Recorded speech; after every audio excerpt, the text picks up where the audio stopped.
One. Okay, welcome everyone and all who's joining us today on Channeling Jewish History.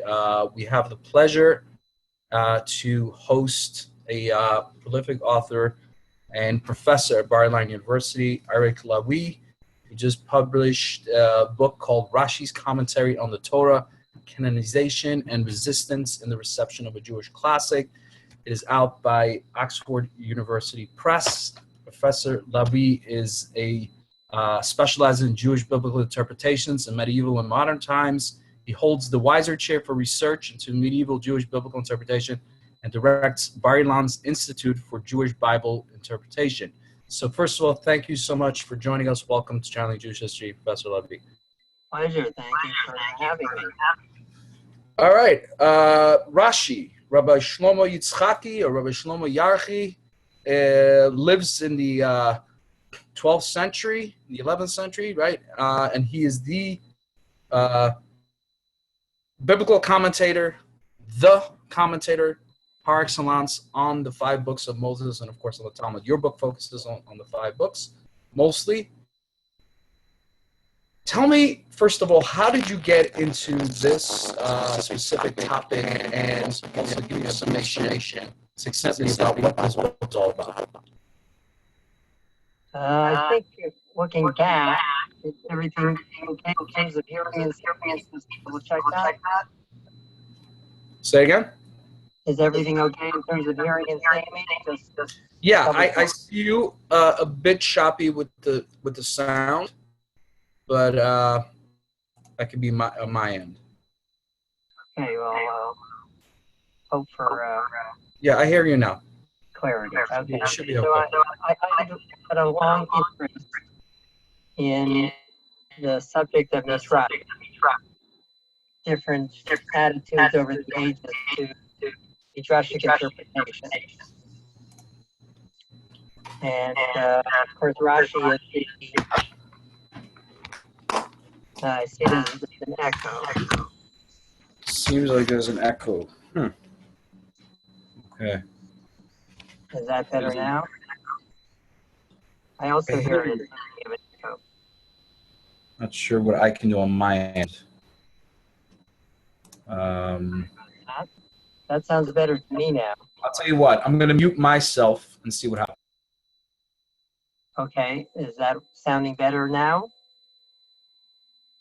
Yes. Okay, so I guess we'll have to do it that way, somewhat imperfectly. So good, I'm glad to hear that. I was interested in Midrash, and Rashi is sometimes billed as a plain sense interpreter, but anyone who's ever paged through his commentary immediately appreciates how much his commentary is indebted to the vast treasure trove of Midrashic interpretation. The figure that scholars often give is 75% of Rashi's Torah commentary is based on Midrashic teachings. And the history of attitudes towards Midrash is long and complex, and we won't try to squeeze all of that in here, but I was often intrigued by the fact that earlier medieval authorities from the Gaonic period on could have somewhat ambivalent feelings at times about Midrash for a variety of reasons.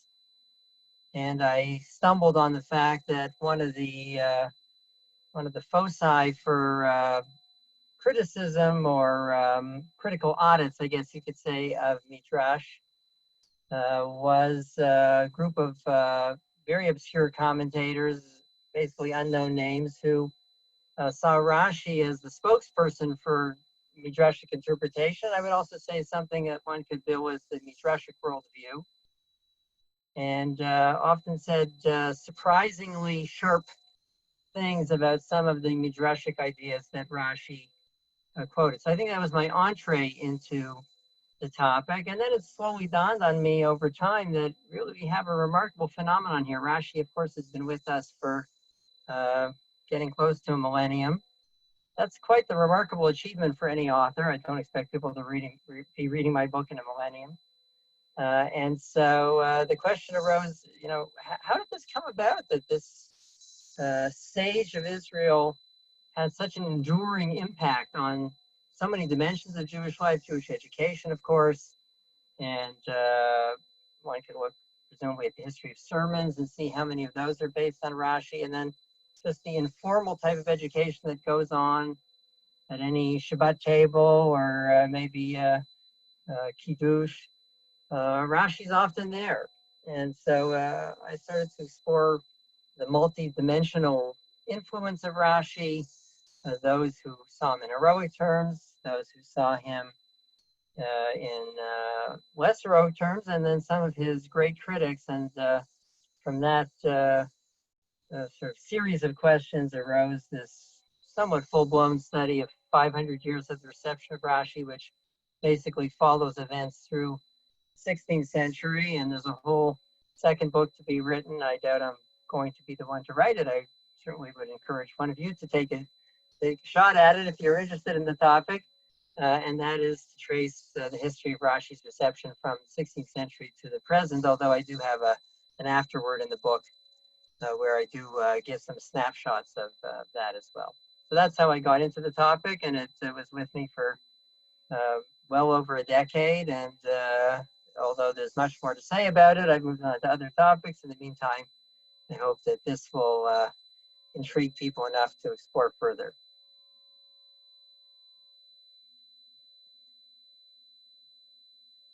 That was the end of my speech, but if you want, I can continue, or you can let me know, or some of our participants as well, I suppose, what they make of all of that.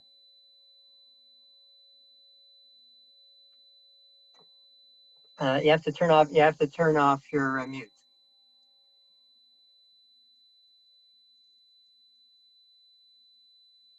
All right. I apologize again for the technical difficulties. These things seem to happen a lot. Okay. Thank you for that. I think that sums it up very nicely. Question. Why do you think that Rashi became the commentator, the go-to? I can scarcely recall an edition of the 5 books of Moses that has been published anywhere that doesn't include the Rashi's commentary rather. Aside, obviously, from far-flung Jewish communities outside of the Rabbinite axis, like the Ethiopian Jews or Karaite Jews, I can't think of any other community, and even I would say Karaite Jews probably were familiar with Rashi's commentary. I think that would be a true evaluation of that. Why did Jews have such an affiliation and such a sense of loyalty and love and even emotional attachment? That's an intriguing question. I'm not sure I ever thought of it in quite those terms. I mean, certainly one obvious point, which you yourself alluded to at the outset, is that Rashi was not only the commentator on the Torah, which of course is the foundational document of Judaism, but also on the Talmud. So that's in and of itself a remarkable achievement to have written the classic commentaries on the 2 classics of Judaism. It would certainly have been enough for one's CV to have written the classic commentary on one classic work of Judaism. But he had, untold authority as the commentator on the Babylonian Talmud, the text that was studied universally at advanced levels of Jewish education throughout the Jewish world. I think in terms of the question of endearment, perhaps there was an element of sort of Rashi's personality as much as it shines through from his commentary, and precisely the fact that he doesn't call attention to himself that perhaps was a winning element of his literary profile that Jews appreciated, a certain humility. The fact that in both his commentaries he sort of takes you by the hand and walks through the text, and that's something that makes you feel that Rashi's your friend, there to help you. But I think in terms of the contents of the commentary, there's no doubt that the element of Midrash is what left an indelible imprint on Jewish consciousness over the ages. And this also allows Rashi to be taught at the youngest ages. Any Genenet in Israel or any kindergarten teacher in a traditionalist Jewish school in North America or beyond will never fail when teaching about Abraham and how it was that he became God's representative on earth, to mention the story of Abraham's father who had idols, and how Abraham was thrown into the Kishan Ha'esh, into the fiery furnace by Nimrod, etc. Those are the sorts of biblical retellings that became part and parcel of the way the Torah was transmitted, so much so that at times, as I'm sure many of us have experienced, if you ask someone younger and perhaps even someone older, is that actually said explicitly in the Torah? Or is that a later accretion? Sometimes it's not always so clear in the minds of everybody whether it's precisely there in the words of the Torah, whether it's some element of Rashi that's been so interwoven with our retellings of the Torah that it seems part and parcel of what the divine message is, as it's imparted in the Torah, because it's imparted through the through the filter of Rashi.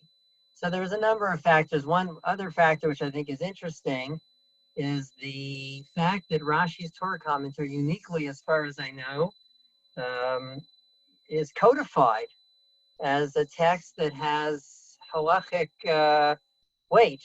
There was the long-standing tradition, which turned to a requirement at a certain point to review privately the weekly Torah reading, the parasha, Shnai Mikra V'Echad Targum, twice in the original Hebrew, once in the translation, which meant the Aramaic translation. Aramaic, of course, was the lingua franca of Jews in antiquity, and it made a lot of sense for them to go over the parasha that way, on the assumption they didn't necessarily grasp the Hebrew, in the same way that a Jew in Pittsburgh or Detroit or New York or wherever will perhaps glance at or perhaps take as his primary text the Torah portion in English, understanding English better than Hebrew. At a certain point, Aramaic becomes obsolete, especially with the rise of Islam and the fact that most Jews are now living under Islamic rule in the 8th, 9th, 10th centuries. The question arises, what do we gain by reading it now in Aramaic translation, which is not necessarily a language we understand?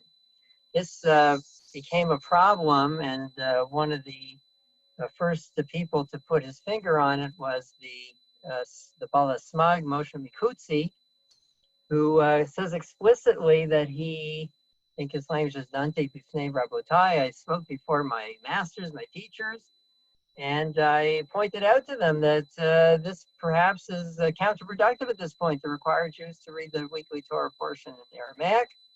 And there was some awareness on the part of rabbis that Jews were turning to vernacular translations. If you were in France, it made much more sense to read in a French translation and so forth. This is not something that many rabbis approved of, because they didn't know where those other translations were coming from and what they said. And so Rav Moshe Mikutzi had the idea to replace the Targum with HaPerush, he says, with that commentary. Again, with that Hey HaYediyah, the determination, with the assumption everyone understands what we're talking about. In France at that point, there weren't many alternatives. And he suggested this would be an appropriate substitute for the Targum. There's a whole history, which I won't try to recount, of different halachic decisors post-scheme deciding whether the Targum nonetheless retains its primacy, whether you should do both Targum and Rashi. That would be the ideal according to the Shulchan Aruch. He says a God-fearing person will do both, but of course that can be a bit burdensome in terms of time requirements and other things. But the end result is that by the time of the tour, the son of the Rosh, who is writing in Spain, but who brings this tradition from Germany, where they lived before they fled to Spain, and then on through the Shulchan Aruch and subsequent Jewish halachic compendia, Rashi is sometimes recommended as the preferred replacement for the Targum, but minimally seen as sometimes as an possible alternative for the Targum. So you have in addition to all the other things that people have found attractive about Rashi, interesting about Rashi, the fact that he actually became part and parcel of the weekly review of the Torah reading. As I say, as far as I know, that's a unique development that a post Talmudic work actually won for itself halachic standing, the fulfillment of a rabbinic requirement. So that, I think, was one sometimes underappreciated spur for the intensity with which Rashi was read. I don't know if people always studied him closely because they probably wanted to get through the parasha, and as we know, this week's parasha have a double parasha. That's a lot to get through. But they were at least reading Rashi, and once you're reading Rashi, of course, you do think about what you read, and people probably also occasionally jotted down an idea or two, and from there grew a large literature of commentaries on Rashi, which is also part of the subject of my book, the so-called super commentaries on Rashi. The number of commentaries that have been written on Rashi's Torah commentary, which, as far as I know, is the most commented upon single-authored text in Jewish history. That's to say, of course, there are many biblical commentaries, there are many commentaries on the Talmud, but if you talk about a text authored by a single individual, I don't know of any text which has attracted nearly as many commentaries as Rashi's commentary on the Torah. So he has many feathers in his cap. Don't forget to turn on your microphone. Sorry, I keep on forgetting to do this. Thank you. Let me ask you this. Yeah, I think we lost a bit of our connection here.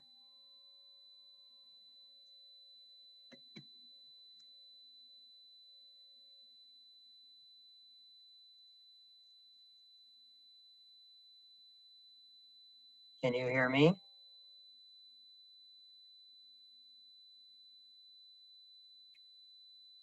I'm not. I've lost my audio for some reason. I can't. About that? Better. That's okay. Now we're back. Yeah, I'm sorry about that. Was there a Rashi before Rashi? Is my question. Well, nothing quite like Rashi. Obviously, there were biblical commentaries of different sorts written before Rashi.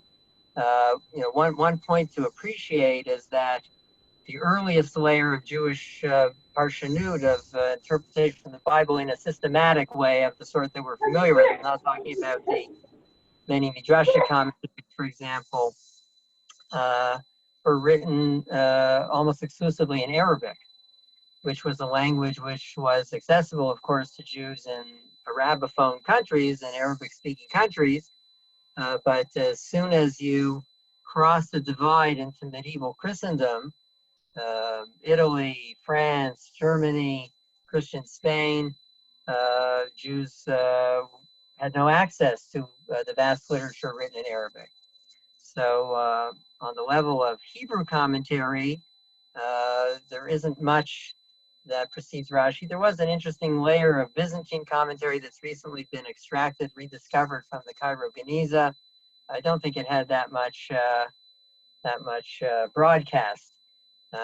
So Rashi, certainly hit a certain sweet spot in terms of his combination of plain sense interpretation and midrashic interpretation. The fact that he comments on almost everything, which is not true of many other commentators who were often more episodic, nakudati in their commentaries. And then there's the fact that some of the competition as it arose after Rashi, one of the obvious figures to mention is his grandson, Rashbam, famous commentator, who took inspiration from his grandfather on the one hand, but insisted on a much more much higher level of loyalty to the plain sense, wrote explicitly for a more elite audience. They understood that their type of commentary would not necessarily have as broad appeal as Rashi. That didn't bother them. Some like Abraham Ibn Ezra might be in the same class. They often deal with, let's say, grammatical issues, which some of my friends find gripping, but many people in the pews don't necessarily gravitate towards, and so on and so forth. So Rashi is certainly not the first biblical commentator. You have Karaite commentators, if you already mentioned Karaites. You have Rabbinite commentators in in the east, the Gaona commentaries, and then you have the slow rise of precursors to Rashi, even in northern France, Moshe Darshan, and other figures that we could name. But Rashi was a great leap forward, and in that sense, you can say he was highly innovative in his regional context. He was highly innovative in his pursuit of the plain sense, what he calls Pshuto Shel Mikra, which existed in other centers, most notably in Spain prior to Rashi, but which in Rashi's, we'll call it Ashkenazic sphere, was highly innovative. I think one point to appreciate, since we've already mentioned the Talmud commentary, is that Rashi's Talmud commentary really became immediately the Talmud commentary. All others were consigned to the dustbin of history. That was not the case with Rashi's Torah commentary. There were great Torah commentators after Rashi. Think of Fred Ban, of course, a whole long list that one could name after that, whoever one likes, Kli Yakar, the Or Chaim, etc., etc. I see one of our participants mentions that Rashi's commentary on the Talmud was an expansion revision of an older pre-existing text. That's true. That there were templates, both in the realm of biblical commentary and Talmud commentary in the German yeshivot where Rashi studied. So it's not like he was starting completely with the tabula rasa, but on the other hand, he took those things to levels that had not been attained either in the sphere of Talmud commentary or in the sphere of Torah commentary. So with all that he built on solid foundations, one should never forget that Rashi wasn't, at the end of the day, a genius who as geniuses will, broke all sorts of prior molds and developed new molds that proved enduring.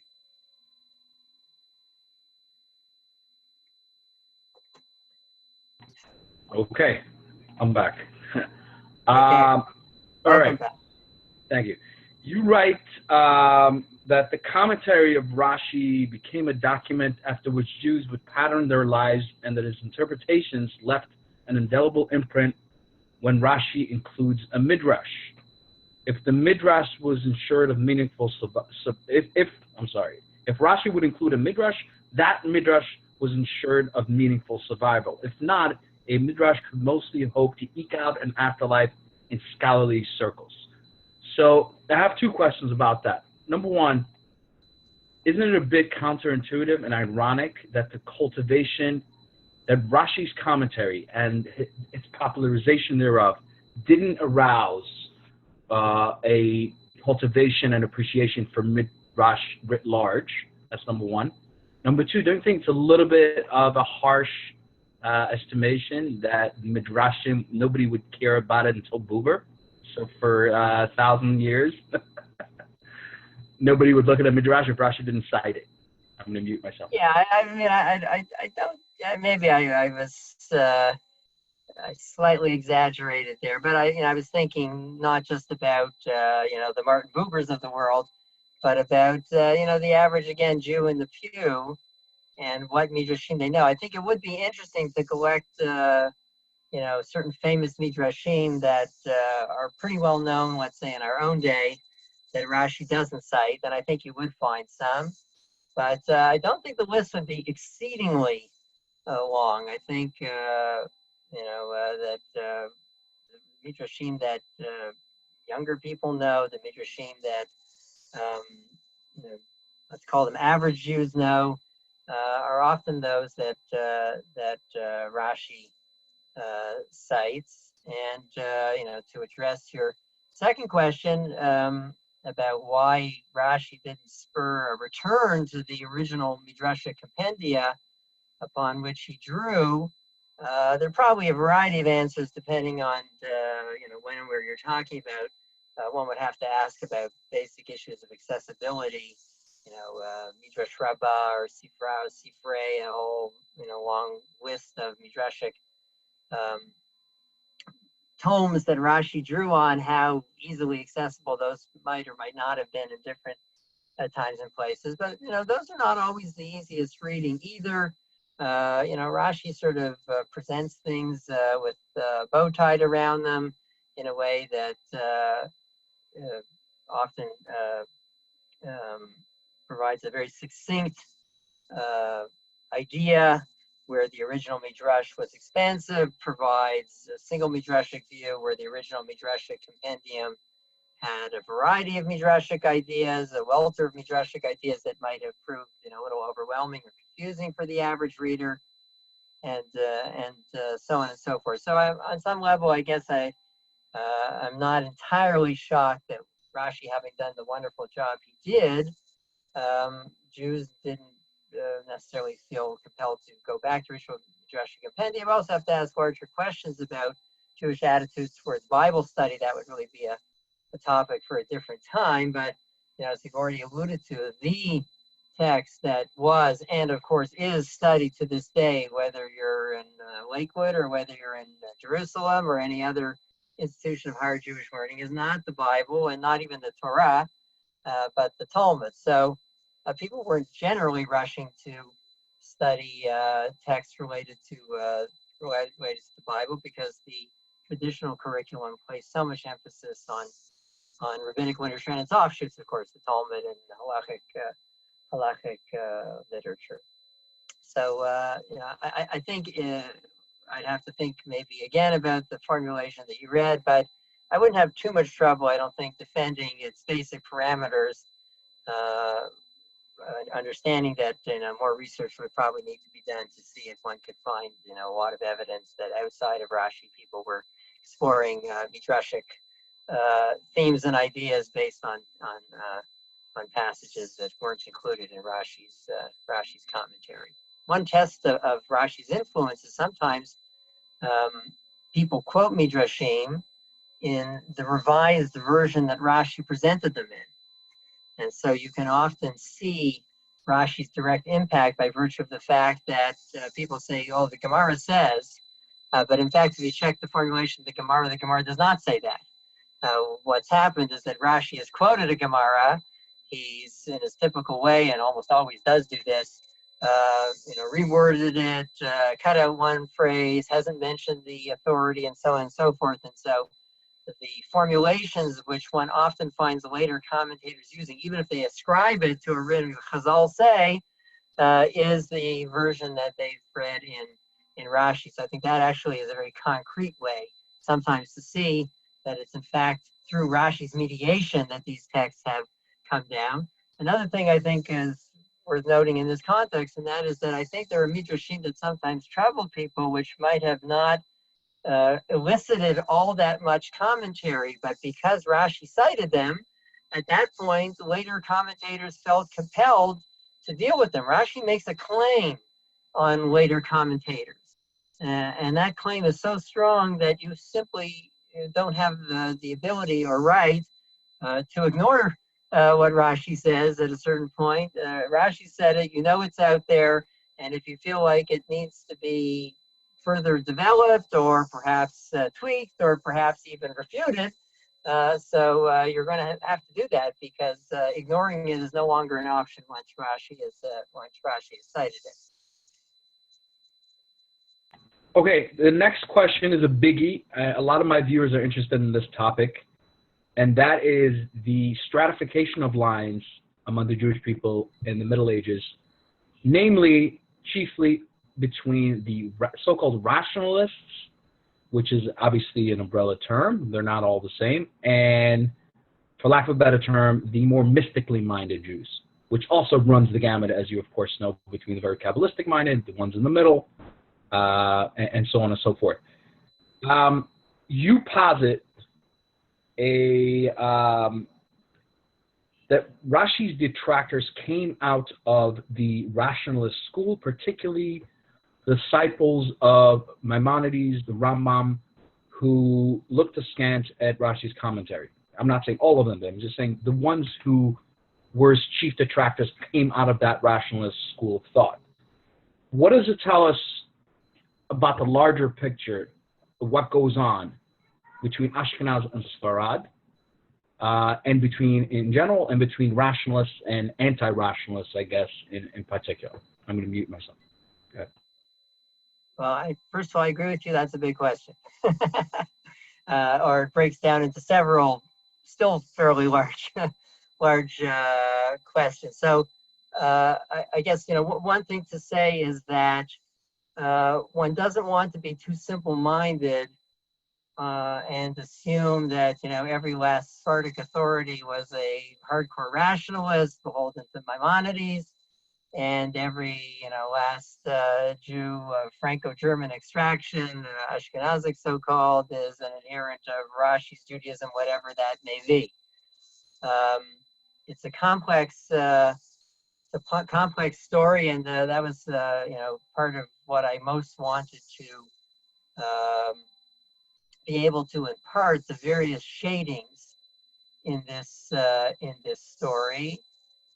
So, for example, you do have Spartic traditionalists who are fighting a sort of rearguard action against what they perceive to be hyper-rationalism of very dangerous and corrosive sort.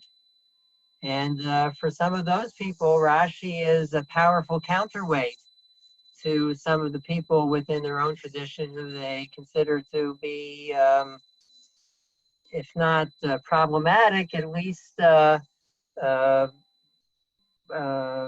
teaching Judaism that has certain rough edges that need to be blunted. Maybe that would be the right way to put it. So it doesn't simply break down along Sephardic Ashkenazic lines. I think the other thing is that for my purposes, I actually like to sort of see this in terms of not just a north-south dichotomy, but east-west dichotomy. In other words, a sort of cultural centers, each with their own personality, and then within each geocultural center, there's, as you said, a spectrum of views. But I think that, in terms of what I discovered, if I had to sort of reduce it to a few, bold chapter headings, there's something of a tale of two Judaisms in the story of Rashi's reception. Rashi is, as we've already mentioned, highly continuous with Chazal. He's selective about the midrashim that he chooses based on principles that are still somewhat in dispute. And not every last midrash is going to make it into his commentary for a variety of reasons. But his fundamental outlook is, as I said, highly continuous with the rabbinic worldview. Take, for example, the issue of miracles. Rashi's world is a world where miracles can happen quite frequently, biblical miracles. I'm not talking about Rashi's world in terms of his own,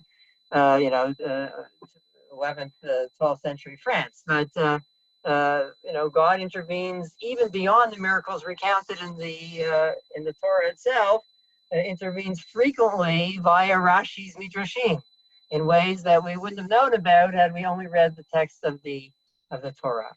One of the sort of bywords of medieval rationalism is to take seriously the notion that God created a world in which natural causality functions. And that's very much a pillar of Maimonideanism.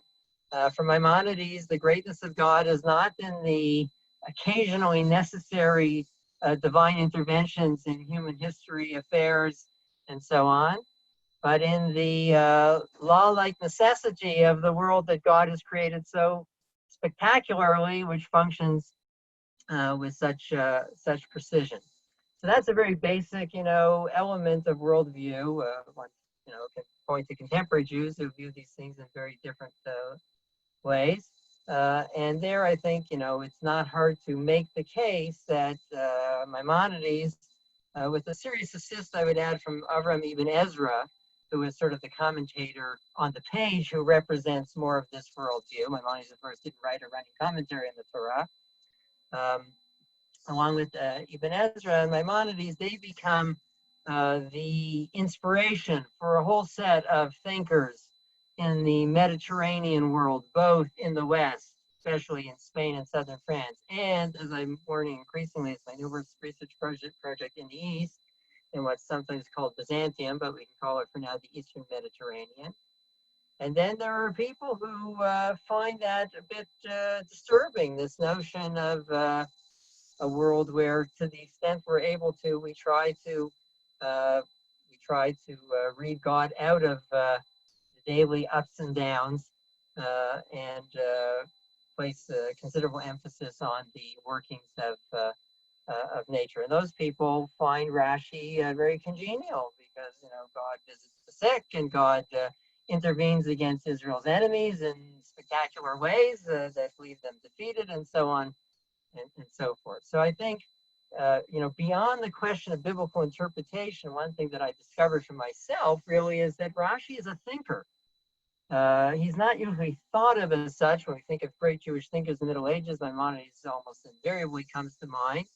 It certainly was, highly influential. But if you think about Jewish sensibilities and how Jews imbibed ideas, on the view that many were hearing Rashi, reading Rashi, it seems safe to say, in my view, that many imbibed this other Jewish vision, what I'm calling now Rashi's Judaism.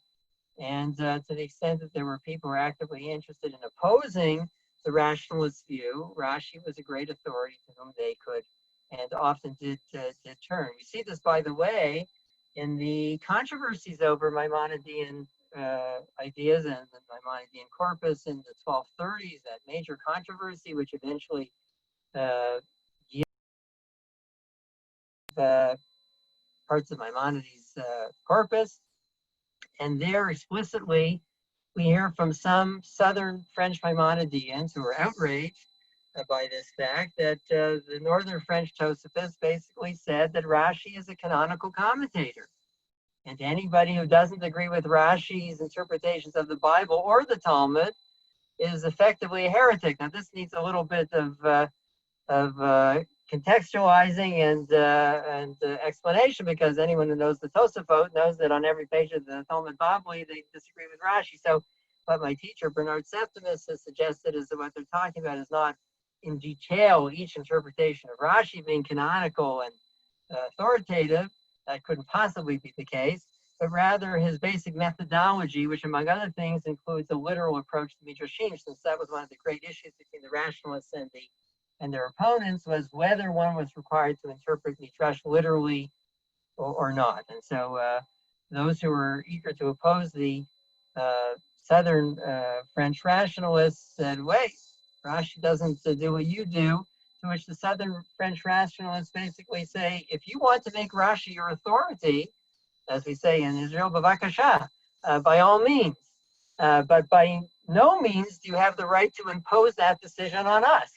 There are other great authorities who pre-existed Rashi, and we'll choose our authorities for ourselves. Thank you. So you see, at many, sort of key turning points, both in the Middle Ages and perhaps to some extent beyond, there was this sense of the road not taken by different groups, and the representatives, the great sort of preceptors who represented those different roads were, on the one hand, Rambam, Ibn Ezra for the rationalists, even though there are really differences between those two authorities, but they tended to ally them for these purposes, versus Rashi on the other hand. So I think it is really a very rich mine of Jewish intellectual history, this theme that you've picked out, Rashi's role as a sort of counterpoint or counterpoise to Jewish rationalism. Okay, we only have a little bit of time left, so I'm going to ask my last question, which is kind of last two, and then I'll open the floor to the participants. By the way, all of you just joined, don't let your heart falter. All this is recorded so you can watch it later again. You can already type your questions in the chat room, and we'll deal with them one by one. I will ask two more short questions, and then we'll get to your points. First, the Maskilic utilization, idealization of the Andalusian rationalist school. How does that play in all of this? And maybe that, and from that, I'll jump off and fast forward to the 20th century. I sent you this poem that was written, an ode to Rashi on the 900th year since his birth in 1940. A secular Zionist figure in Israel called Shimshon Meltzer wrote this really touching, beautiful ode, this beautiful poem in honor of Rashi, where he talks about his childhood in the Cheder, how he basically grew up together with Rashi, and he joined in when Rashi was happy, he was happy. When Rashi felt sad, he felt sad. And there's this emotional bond that we talked about in the beginning that Jewish kids in the Cheder, at least in Eastern Europe, and probably true also in the Balkans and other places, grew up with Rashi, and was such a strong part of their childhood. Now, Shimshon Meltzer goes on to lament how his own child now comes home from school. He's studying Bible in the Mamlachti school, non-religious, right? And he doesn't know Rashi. He's not exposed to Rashi. So where do the Maskilim, or I guess the Zionists who sat down the educational parameters in the nascent Israeli state, say that, you know what, Rashi is an expression of the Galut mentality? That's what I'm assuming happened. They say, no, we need to study Tanakh with open eyes, without all the midrashim, without all the perhaps rabbinic accretions. Do you have any thoughts on that? And then I'll open the floor. Again, a lot to say about it. It's not something I've explored in great detail. To take your first question about the Maskilim and their valorization of Andalusi Jewish culture, or Sephardic Jewish culture, what Ivan Marcus called the Sephardic mystique, quite right. This was an attempt to find what's sometimes called by historians a usable past. The Maskilim, the Enlighteners, proponents of Enlightenment, were interested in presenting a certain type of Judaism to their Gentile neighbors, the better to affect Jewish integration into larger European society. And for those purposes, they found that the Sephardic tradition was much more appealing as a sort of face of Judaism they could present to, to themselves in the first instance, of course, but then also to their Gentile neighbors. We valorize science. We have heroic figures from the past who were polymaths, who didn't simply immerse themselves in classical Jewish texts, but also, understood mathematics, logic, astronomy, and so forth. And so, for those purposes, Rashi wasn't always an ideal model to point to, although there were people from that period. Shadal was one of them, who has no use for Maimonides and actually has very warm things to say. Shmuel David Sato, the great Italian sage of the 19th century, also Bible commentator, has very warm things to say about Rashi. If one fast forwards to the 20th century, there too, there's a lot to say about a whole host of figures, Nechama Leibovitz, Elie Wiesel, David Ben Gurion, and so on and so forth. I just finished a course, year-long course I taught at Bar Ilan on Rashi's reception, and I ended with the very poem that you mentioned, this poem by Shimshon Meltzer, Ashir al-Rashi. I'll even read a bit for people who want to find an English translation. I'll put in a plug not for my own book, but for this wonderful book by Avram Grossman, which is available in English on Rashi. Certainly, if there's one volume you ever want to read on Rashi, it's this book by Avram Grossman. It's certainly the dean of Rashi scholars. And he has in the very first page here, the frontispiece, a few lines. I won't read, it doesn't have the whole thing, but just, we sat, all of us, at the long table and studied Chumash with Rashi. He's recalling his childhood, as you say, looking back from 1940 to the period around World War I is basically when he was growing up. The purity of our childhood restored. He talks about how his Rebbe was taken away during World War I to fight, and basically his childhood was lost, and then his Rebbe comes back, and what's the first thing they do? They sit down and they learn Chumash with Rashi. This was, of course, the staple of the traditional Cheder. And as you say, at the end, it sort of turns into this lament, really a kina. We're in the period of the 3 weeks, so it's appropriate. He uses the language really of lamentations as he foresees his own son. He's now become, a chalutz, a pioneer, secular Zionist, but with, of course, this rich background in Jewish learning that he is not transmitting to the next generation. And he foresees his son now going to school and learning Bible stories he has in quotation marks, but without Rashi, as you say. And he sort of can't get his head around the fact that this son is going to be devoid of this is great break for him in the tradition. He feels, I think, a heavy weight of responsibility. For generations, people were in Chumash with Rashi, and I'm going to be the first one to send my son to a school where that's not going to happen. As a footnote, by the way, I did hear from a friend of mine who apparently davens with his son that actually he knows Rashi quite well. So the catastrophe that the father foresaw didn't exactly come about. But you're right that one would have to talk a lot about Zionist attitudes towards Bible study. I published a piece just a couple of days ago. I think I sent to you in Tablet magazine if people want to look it up on these rebels against Rashi. And I ended with David Ben Gurion, who has a passage where he basically says, Rashi's important, but he's just Rashi, which is a sort of decanonization of Rashi. And I mentioned there that this is part of a much larger vision of what Bible study ought to be, and his view that Rashi, through no fault of his own to some extent, like all commentators prior to the Shivat Zion, the return to Zion, couldn't possibly understand certain aspects of the Bible that Ben Gurion considered crucial because they weren't in touch with the flora, with the fauna, with the mountains that are mentioned, and so on and so forth. So you're right that at a certain point, there's an attempt to encounter the Bible directly without mediation of tradition. And there's the view that Rashi sort of represents an Orthodox perspective, a Midrashic perspective, a Galduti, an exilic perspective, and as such, he doesn't serve the purposes of Bible study in secular Zionist Israel. Of course, traditionalist Israel continues to study Rashi assiduously. And so you have something of a great divide in Israeli society. So there's a lot to be said about Rashi in the 20th century and on into the 21st century, because as I said at the beginning, remarkably enough, Rashi is still going strong, and though not every last Jew on the planet Earth knows Rashi, to be sure, it's still, as I said, quite amazing how many people grow up from the youngest ages with Rashi as their companion. Okay, so I'm going to read a couple of questions from the participants. David Jacob asks, Rashi, along with many Ashkenazi Rishonim, were heavily influenced by their ancestors such as Yehuda Leontin.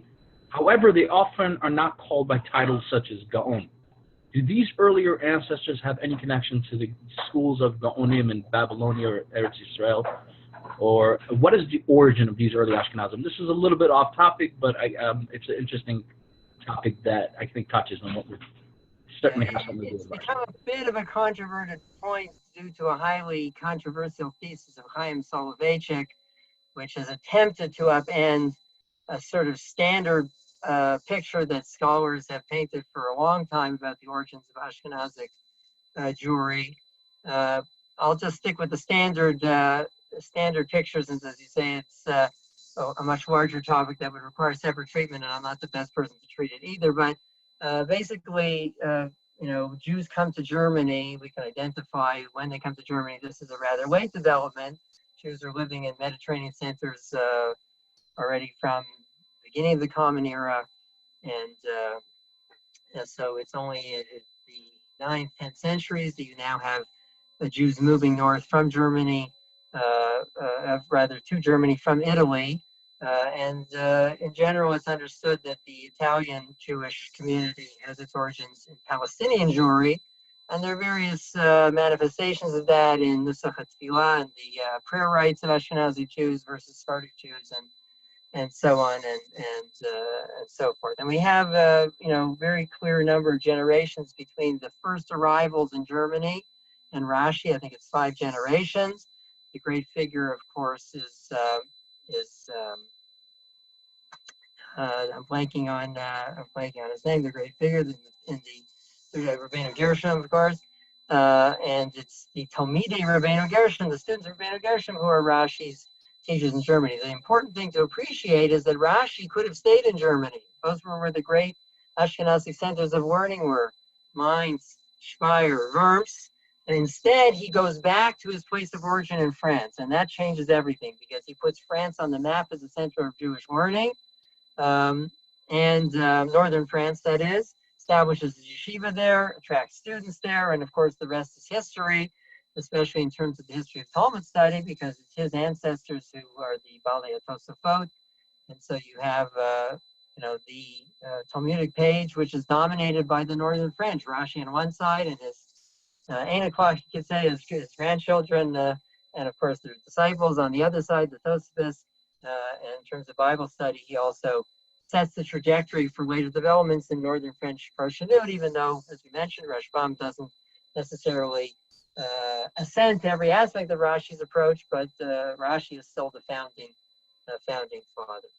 So Rashi does both point back to as precursors in Ashkenaz and also forward to developments in northern France and eventually in Germany as well, since Rashi, of course, does come back to Germany, now not as a student in yeshiva, but as the great teacher of Talmud and as well of Tanakh, who is appreciated as such by German authorities in the 12th, 13th, 14th centuries. Should I take the next question? There's a question about fantastic claims made by Rashi. Yeah, you can go ahead and just read it, answer it straight off the chat. Right. So that's a large topic, and it's one I've explored in quite a few articles. It certainly crops up again and again in the book. Many people read Rashi's Midrashim and said, huh? They sometimes have a shocking dimension to them. We could mention this is something that we chatted about a little earlier in the day, and that is that it wasn't just Jews who sometimes had that reaction, but Christians as well. And again, it's a sort of major subtopic that we probably don't have time to tackle in any detail, but to the extent that Christians became aware of Jewish authorities in the Middle Ages in places like France, Germany, and so forth, it was Rabbi Solomon, Rabbi Solomonis, who they tended to know. That is Rashi. But internally, yes, there were many Jewish authorities who read certain midrashim. I'll give you one example that I find interesting and I've discussed in some detail. Rashi, addressing the question of who was responsible for the flood, notes that the Torah tells us that it's kishchiko basar darko la'aretz, that all flesh corrupted their ways on in the world on the land, and being very literalist about it, he says, well, it doesn't just say that the people corrupted their ways. It says kol basar. There are lots of animate beings other than human beings that are fleshly beings. So he again, it's not his idea. It's just bringing midrash to bear. Says that that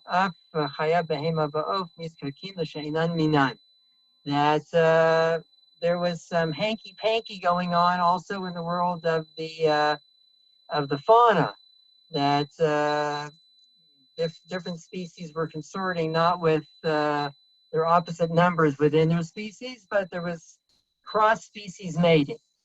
And this was part of the corruption that is alluded to when the Torah says kol basar, all flesh. To which you might say, that's interesting. The animals were also partially responsible for the flood. It wasn't just the corruption of the human beings. Rashi, of course, famously says it has to do with their tendency to gezel, to thievery. But then you might stop and ask, if you're, a good Sparta Jew, let's say, Ramban even asked this question. One doesn't have to be a hardcore rationalist to ask it. Wait a second, do we really think that animals exercise free will? Do we think that animals are so responsible for their behavior that they're actually punished if they fail to live up to certain expectations? Or animals commanded not to engage in cross-species mating and so on and so forth?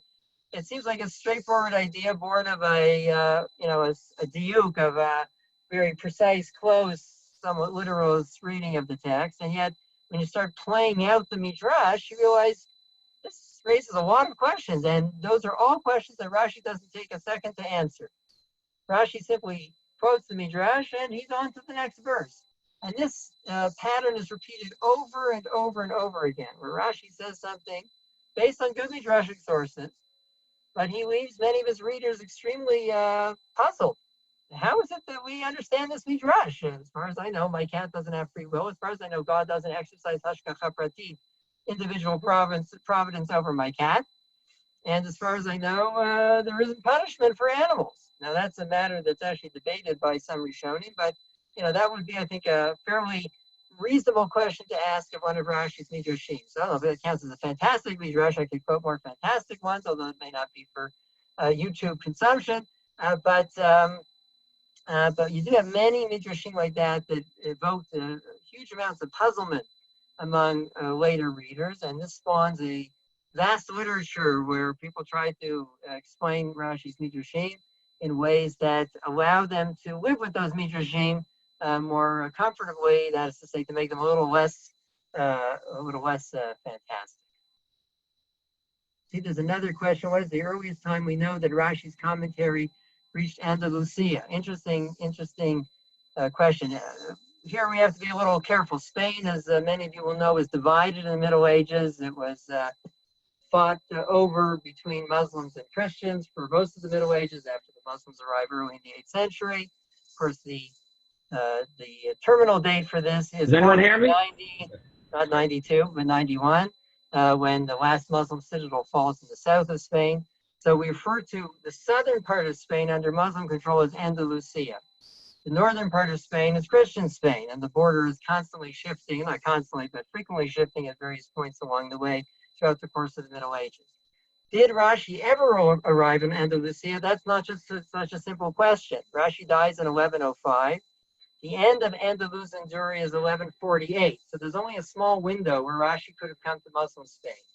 The most famous Jew born in Muslim Spain during this period is someone named Moshe, whose father's name was Maimon, right? Moshe ben Maimon, who was a young boy of 10 when very suddenly Andalusian Jewry meets its end. We won't recount the whole story, but basically they have to either convert to Islam or flee because of a fanatical Muslim tribe that arrives in the region. The last great halachic authority in Andalusia was the Rimi Gash, and he is aware that Rashi exists. And we do have some documents that have him seeking to procure Rashi's Talmud commentary. But in effect, Rashi never really arrives in Andalusia because Andalusia comes to an end before Rashi can make it there. That is to say that when we speak about the encounter between Rashi and the Sephardic Jewry, we're basically speaking about an encounter that unfolds almost entirely in Christian Spain. The earliest dated texts we have for that encounter are about a century after Rashi passes away. And it has to do with an intercommunal dispute in Barcelona, an interesting set of documents, a somewhat obscure way that Rashi comes to light in those documents. If one fast forwards a couple of decades beyond that date, then one gets to the great figure who puts Rashi on the map as a Bible commentator in Spain, and that is Ramban, Nachmanides, who in his Torah commentary refers to Rashi some 40% of the time. At the outset of his comments, frequently he'll quote Lashon Rabbeinu Shlomo, he's called by Ramban, Rabbi Solomon again. And thereafter, Rashi is pretty much a fixture on the Spanish landscape, Sephardic landscape, through 1492 and beyond. So he doesn't really quite come to Muslim Spain. He certainly does come to Christian Spain.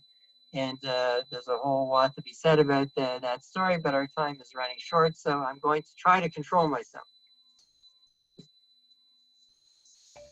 Do we have any other questions, or that is all for now in terms of the chat, right? If you want, you can put in the chat room the link that you wanted for, I forgot exactly what it was that you wanted to put a link in for. I didn't, I mean, I can find it, but it wouldn't be hard to look up. If people were interested, I published this piece in Tablets magazine 2 days ago. And if you just Google my name and tablet, it'll come up, and that gives you a sort of trailer, I guess you could say, for the book. So also, very important, people who want to purchase this book with the code on the flyer, which I don't think you can post that here, but it's on my, it's in the Challenge Jewish History group. It's on my page. If you want to reach out to me or the professor, and I'll be happy to send it to you. You can order from Oxford University Press now for 30% off. And if you want, I'll write my email if anyone wants to follow up any of these, or you can also send them the flyer and other aggressive marketing propaganda so that everybody will have it. All right. Sounds good. Sounds good. Excellent session. Thank you so much for joining me, Professor Lawee. It's at 11 o'clock at night in Israel now, so I really Yeah, appreciate that. it's Rashi gets me all worked up, so I can keep going strong for another few hours. Gita bo yom v'layla. Indeed. Very Thank you nice. so much for joining me, Professor Lawee from Bar-Ilan University. New book out, great book, highly recommended. You can get it at your fine bookstores or on Amazon, or Right. strictly at Oxford University Press. Thank you so much for joining me on Laila Talk. Okay, thank you, and Hope thank to you talk to you for again all soon. who joined us here. Laila Talk. Okay, Lada, keep in touch. Will do.